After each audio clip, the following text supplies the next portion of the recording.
All right, good morning, everybody. Thank you for your attention. Thank you, Sita, and the whole team for Visionary Convergence.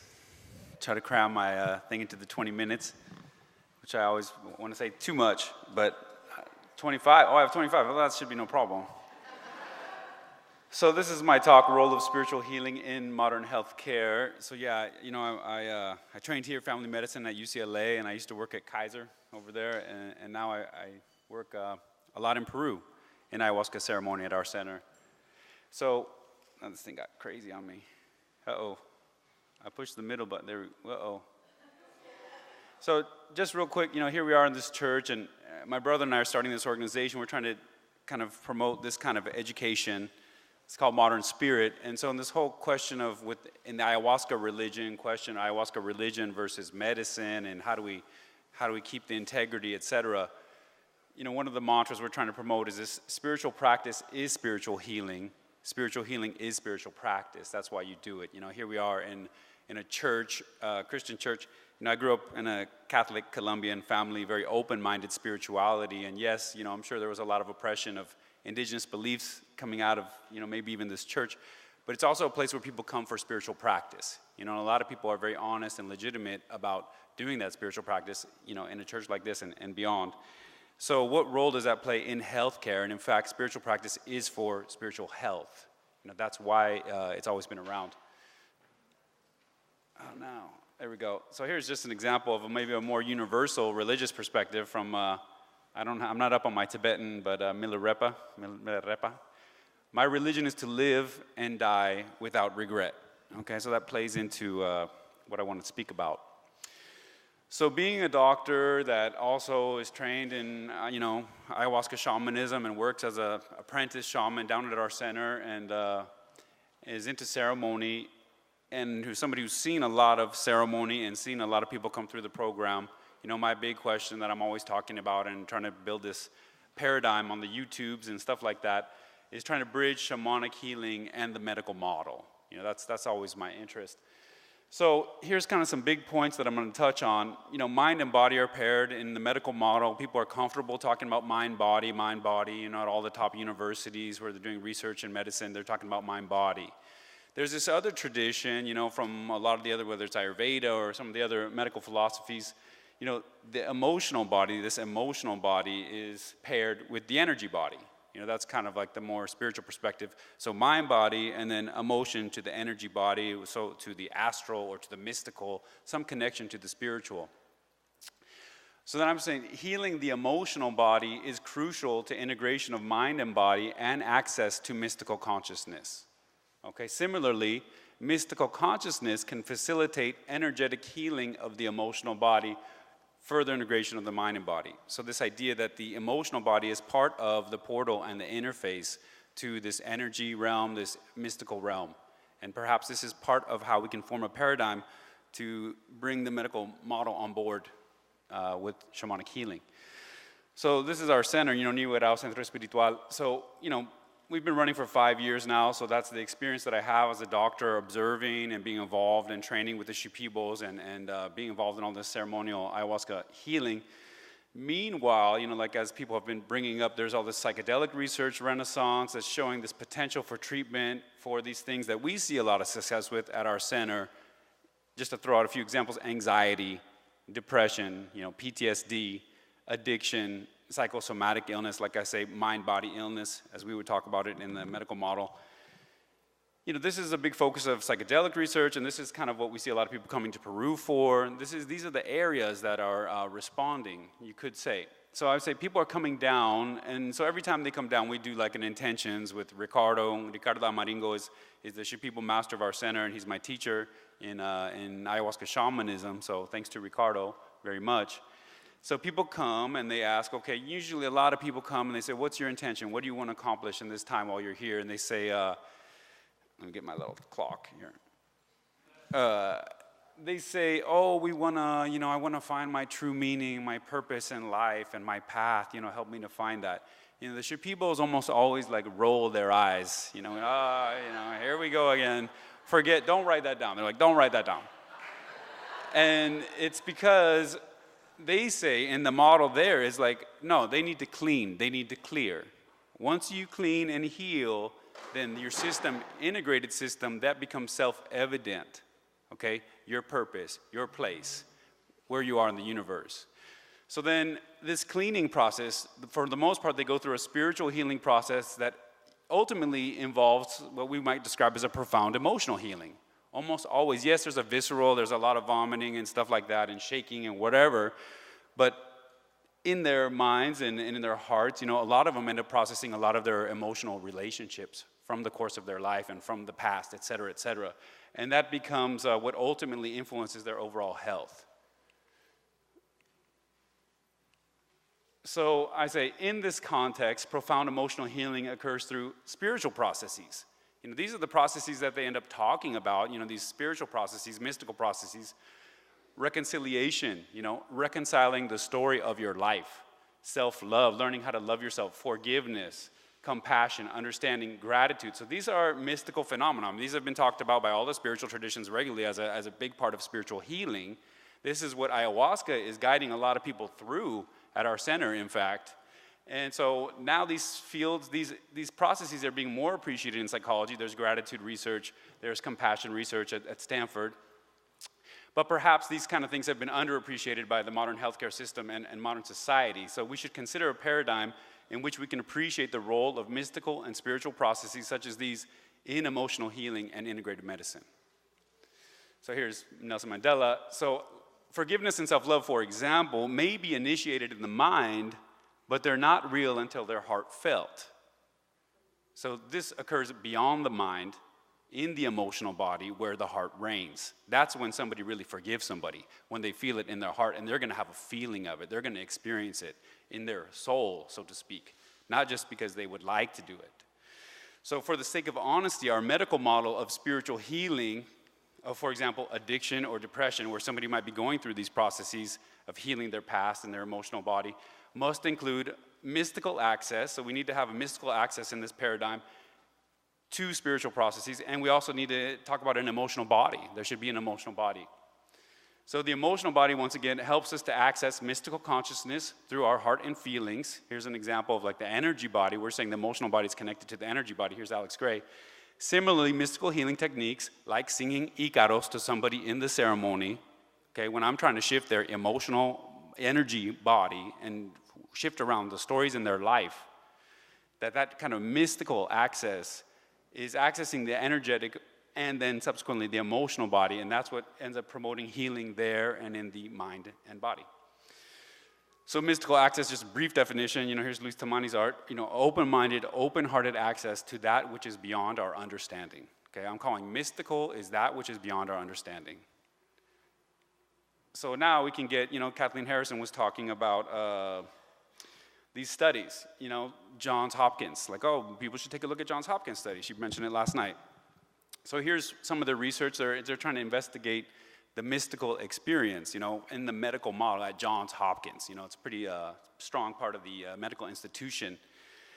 And they're saying that they're using psilocybin. So they're putting people on psilocybin, and these are people with some kind of spiritual practice and experience. So it's a different kind of study, but they're putting on psilocybin, and they're just saying, okay, if we come up with a criteria of what is a mystical experience based on their academic research and their spiritual research, they came up with this secular, questions you can ask somebody. Did you have a mystical experience? Did you sense a pure awareness emerging with ultimate reality? Did you sense a unity of all things, where all things alive, all as one? Did your experience transcend time and space? Was there an ineffability, difficulty to describe it in words? Was it paradoxical? Did it feel sacred? Did you feel awe? Did you feel intuitive knowledge of ultimate reality? Deeply felt positive mood, joy, peace, love? Did you feel these things? So these are just questions, that I think are fair to ask in our culture. You don't have to be too spiritual or religious. These are just questions you ask somebody. So you ask these people these questions, and then these are the criteria, and then from that they scale like how mystical was their experience. So then from that, they found that people that had a more mystical experience reported that it was more personally meaningful and spiritually significant. So when you ask them that question, who had the most personally meaningful and spiritually significant experience? It was also the same people that had the most mystical experience by this criteria that we could utilize. So here's their thing: personal meaning and spiritual significance correlate to the degree of mysticism. So say naturally occurring instances of dramatic positive behavioral change are sometimes associated with spontaneously occurring transformative psychological experiences, frequently of a mystical type variety. Then they just bring up this quote: consistent with this, observations in early studies with classical hallucinogens that examine treatment of drug and alcohol dependence and psychological distress associated with advanced cancer, like this end-of-life cancer studies, suggested that the occurrence of a mystical type experience, transcendent or peak experience, played a key role in a positive therapeutic outcome. So here's a little example of playing this out in their study. So same group or related group is doing psilocybin occasioned mystical experiences in the treatment of tobacco addiction. 15 people, they did this therapeutic program with 2 or 3 psilocybin experiences to try to get them to quit smoking. Okay, smoking is an addiction. Tobacco addiction is pretty well studied. You know, this is real physiology in the body. This whole like mind-body stuff, they've been studying addiction, what happens to your brain, what happens to your, you know, the function of all these different areas in your brain in the addict. And then now, if you're not addicted to tobacco anymore, well then you would expect some physiologic change as well, okay? So again, most of the people quit smoking. Smoking cessation outcomes were significantly correlated with the measures of mystical experience on session days, as well as retrospective ratings of personal meaning and spiritual significance. So these results suggest a mediating role of a mystical experience in psychedelic facilitated addiction treatment. So now we see the body is responding to a mystical treatment. Okay, the physical body, because they were an addict to tobacco and now they're not. So this is right in there with the medical model. So here's the kind of paradigm that we've been working with so far to touch on this area, the mind-body. So I'm saying, but we need, the spiritual healing paradigm requires a mystical interface and it requires an emotional body. So we've been talking about mind-body. And this mind-body research takes the name or the shape of psychoneuroimmunology, psychoneuroendocrinology. That's the kind of research, all this data is getting collected all over universities all over the world. How does your brain and your psychology affect the nerves in your body, and how does that connect to your immune system? How does your brain and your psychology connect to your nerves, and how does that connect to the hormones, the endocrine system? So there's a lot of data about this. You know, this is mind-body research. So just, you know, here's the brain that they're talking about is this limbic system, the emotional brain, how it's connected into the rest of the body. And then you have this immune system. You know, there's a map of some of the immune organs that we're talking about, but there's also the white blood cells that are throughout the bloodstream, for example. They're also participating in this system. And then you have the autonomic nervous system, you know, that controls heart rate and digestion and all these automatic functions. That's plugged into this thing, the stress response system. And then the endocrine system with the hormones, and you have the pineal gland and the hypothalamus and the pituitary and things like the adrenal glands and the, you know, the testes and the ovaries. So this research that they've been collecting, you know, they've been studying things like, you know, what we hear about, psychological stress and illness. You know, how does stress affect illness? How does mood affect immune function? If you're more depressed, you know, why do you get sick more often? How does stress affect psychosomatic illness? If you're really stressed psychologically, why do you get this chronic fatigue syndrome, or even high blood pressure? You know, is very much connected to that. Emotional trauma, you know, where emotional trauma hits the system and then affects things like the stress response system, your cortisol system, the way you respond to stress. So where emotional trauma hits. For us, like down at the center, when we talk about emotional trauma affecting somebody's physical health, you know, the shamans are always going to talk about, oh, that's an energy problem. That's the energy of that trauma that's trapped in their body, and I'm saying it's trapped in their emotional body. And here's an example, is this, you know, just to get into it, hypothalamus, pituitary, adrenal axis. This is a big focus of study, the stress response system that controls cortisol levels in your body. This is like very known to be influenced by psychological stress and emotional trauma. There's tons of research. So this is the system that we're working on, singing Icaros to somebody, you know, putting them through ceremony with ayahuasca. So Eckhart Tolle says, in response to this kind of mind-body question, is emotion arises at the place where mind and body meet. So now we have emotion. So now we can say, okay, mind, emotion, body. And this emotional body, I'm saying we have an emotional body now defined in physiologic, you know, medical research. It's our psycho-neuro-endo-immune network. That's the emotional body right there. And there's a lot of research all about it. So in these fields, whoa. So here's a little overlap: emotional body, psychology, the way it networks with endocrinology, immunology, neurology. So here's another version of that with this PNEI, and you can show psychoneuroimmunology research, that interface, psychoneuroendocrinology research, that interface, and the emotional bodies where they all come together, this network. So emotional disorders like depression, anxiety, PTSD, and addiction are considered spiritual problems by shamanic healers. They manifest as dysfunction in the emotional body in these systems, okay, that I'm describing, like the HP axis and the stress response systems. So the energy body is linked to the emotional body, so then also similarly, spiritual well-being would be reflected in emotional health. So we would see in this system that we're defining this emotional body that's connected to these energy centers, emotional energy centers. Here's just some examples of people who talk about this stuff. You guys are probably familiar, or the way the endocrine glands are linked to the chakras, things like that. So the heart is a muscular organ, like they taught me in medical school, but also the entire culture, including all the doctors and scientists, regularly talk about how the heart breaks, and the heart sings, and the heart weeps, and the heart is full, and the heart shines. And so that's just very real, and the denial about the energetic, emotional role of the heart in our lives is, it's ridiculous, really, and it's time to move on. So secular spirituality, how do we talk about spiritual well-being in healthcare, in this kind of medical model? So here's an example of a test for spiritual well-being. So they ask you questions like, there's not much I can do to help myself. How do you feel about that? I can't begin to understand my problems. I haven't yet found my life's purpose. I have a lack of purpose in my life. There's a great void. So these are the kind of questions they ask people and how they score on this. So if you kind of group those, spiritual well-being, according to this index, is basically linked to a sense of place in the universe, a sense of purpose in the universe, and a sense of agency of how am I going to address my problems, which is kind of like faith, is what you're touching on. So I'm saying this sense of place, purpose, and agency affects the function of the emotional body, and we have research to back this up. So dysfunctional, where am I? Yeah. So I got that one. So here's us at the center, down anywhere out. Dysfunction in the emotional body can block access to the spiritual well-being and the sense of place, purpose, and agency. So again, it's like the shaman says. We're saying, oh, this person spiritually is not well, and that's going to affect their emotional body. Similarly, if their emotional body is not well, they're not going to be able to access the spiritual, okay? Because that emotional body, intact, in integrity, is part of actually your sensory devices that are going to help you understand your intuition and how you feel about things and what direction you want to go. So here's a different scale, similar scale. Here's Yoda, Did you ever think it would be hard to stare down a Muppet? But it's not easy with Yoda.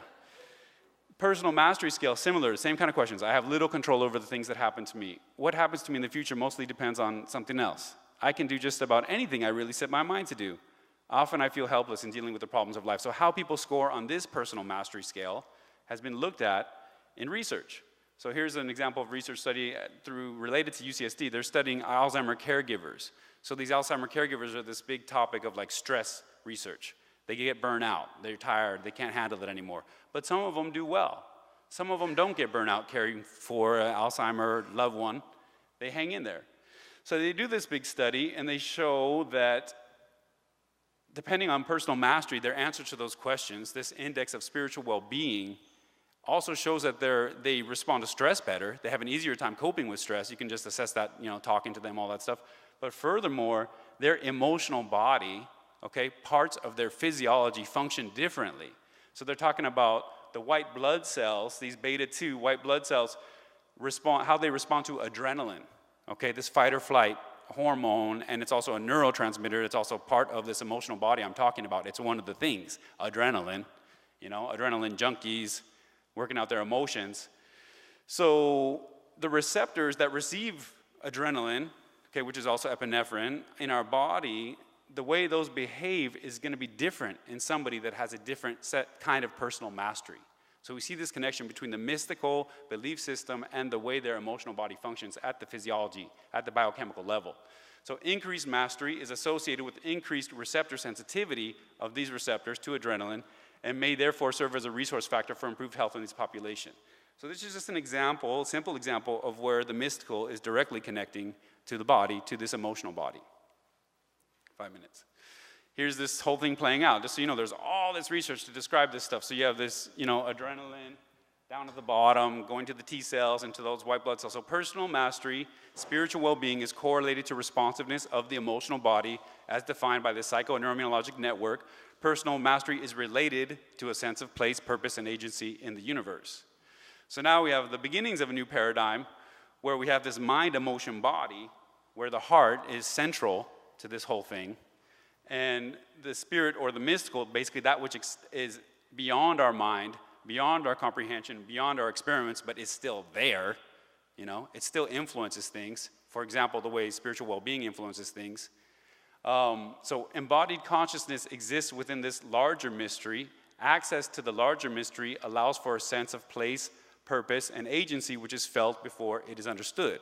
So if you have a society and a medical system that's neglecting people's emotional health and their energetic health, you might also see a lot of people who have difficulty accessing the mystical. You might see people having a very nihilistic experience in life, that nothing's meaningful, there's no spirituality. And the people would say it's because they're not emotionally clear, they're not energetically clear, so they can't feel that stuff. So it is sensed by the heart. That stuff is sensed by the heart and the emotional body, and this connection affects the function of the emotional body. So this paradigm may be useful in evaluating shamanic treatment of depression, anxiety, addiction, PTSD, etc. And tracking, so the way we would do that is we would track changes in the psychoneuroimmunologic system, the psychoneuroendocrinologic system in response to mystical intervention. So in demonstrating the value of also in demonstrating the value of spiritual processes. In other words, now we would study the emotional body as defined and how that is influenced by things like forgiveness, by things like compassion, self-love, and gratitude that people are guided through in the ayahuasca healing ceremonies. And so then that's affecting their health, they're feeling healthier, and so now we can show why these processes are so important in health, in their body, in shifting somebody out of depression, in shifting somebody out of addiction, that it's very real. So that's what I wanted to say in my 20 minutes, basically. Okay, thank you.